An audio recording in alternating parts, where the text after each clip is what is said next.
ਬਿਸਮਿਲ੍ਲਾਹਿਰਰਹਿਮਾਨਿਰਰਹੀਮ। अस्सलामु अलैकुम। जी आया ਨੂੰ ਰੈਕਸ ਕਿਚਨ ਵਿੱਚ ਸਾਰੇ ਦੋਸਤਾਂ ਨੂੰ ਖੁਸ਼ ਆਮਦੀਦ। ਅੱਜ ਅਸੀਂ ਬੀਫ ਕੜਾਈ ਬਣਾ ਰਹੇ ਹਾਂ। ਵੱਡੇ ਗੋਸ਼ਤ ਦੀ ਕੜਾਈ ਰੈਸਟੋਰੈਂਟ ਸਟਾਈਲ ਵਿੱਚ ਬਣਾਵਾਂਗੇ ਤੇ ਇਨਸ਼ਾਅੱਲਾ ਬੜੀ ਮਜ਼ੇਦਾਰ ਬਣੇਗੀ। ਤੁਸੀਂ ਵੀ ਜ਼ਰੂਰ ਟਰਾਈ ਕਰਨਾ। ਤੇ ਜਿਹਨਾਂ ਦੋਸਤਾਂ ਨੇ ਮੇਰੇ ਚੈਨਲ ਨੂੰ ਹਾਲੇ ਤਾਈਂ ਸਬਸਕ੍ਰਾਈਬ ਨਹੀਂ ਕੀਤਾ ਤੇ ਉਹ ਸਬਸਕ੍ਰਾਈਬ ਜ਼ਰੂਰ ਕਰ ਲੈਣ, ਲੇਕਿਨ ਖਿਆਲ ਰੱਖਣਾ ਹੈ ਕਿ ਵੀਡੀਓ ਨੂੰ ਪੂਰੀ ਦੇਖਣਾ ਹੈ।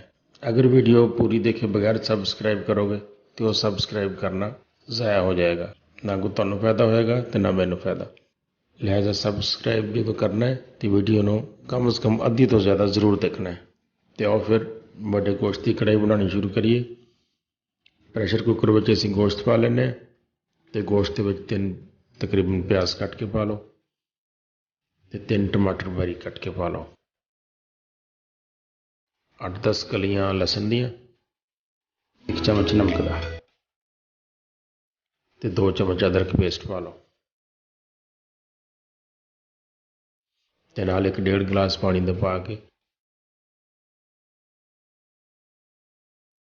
अच्छी तरह हिला के असीं प्रैशर कुकर नूं बंद कर देंगे।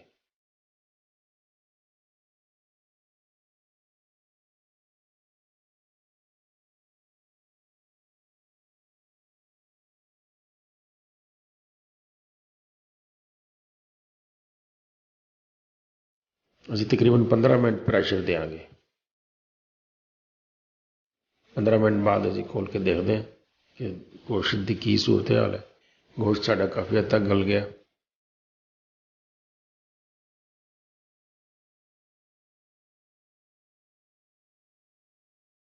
तो हुण असीं इहनूं कढ़ाई शिफ्ट कर लैंदे हैं। कढ़ाई में शिफ्ट करके तो गोश्त का थोड़ा जिहा पानी मजीद खुश्क करते हैं।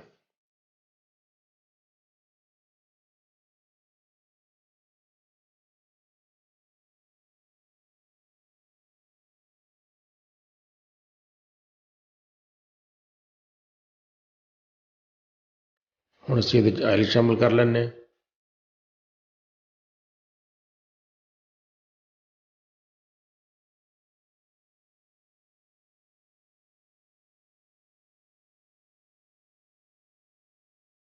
तो हुण 1 चम्मच हल्दी का तो 1 चम्मच लाल मिर्च पाउडर का पा लो तो थोड़ी देर गोश्त नूं पकण दिओ।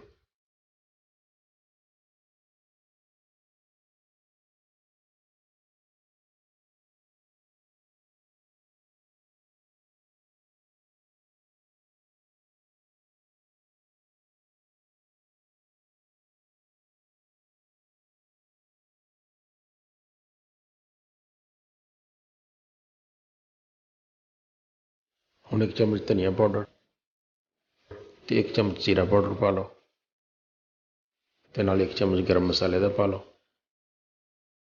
तो 3-4 मिनट गोश्त नूं मजीद भुन लो। हुण असीं 1 चम्मच काली मिर्च का पा लैंदे हैं तो नाल थोड़ी जी हरियां मिर्चां बारीक कट के पा लैंदे हैं।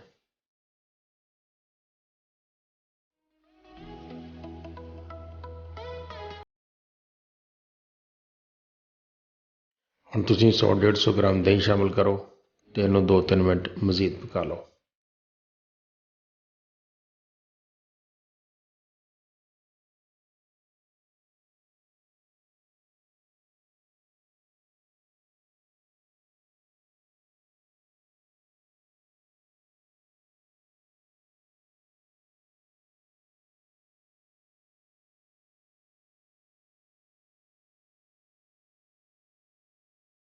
तो साडी बीफ की कढ़ाई तकरीबन तैयार हो गई।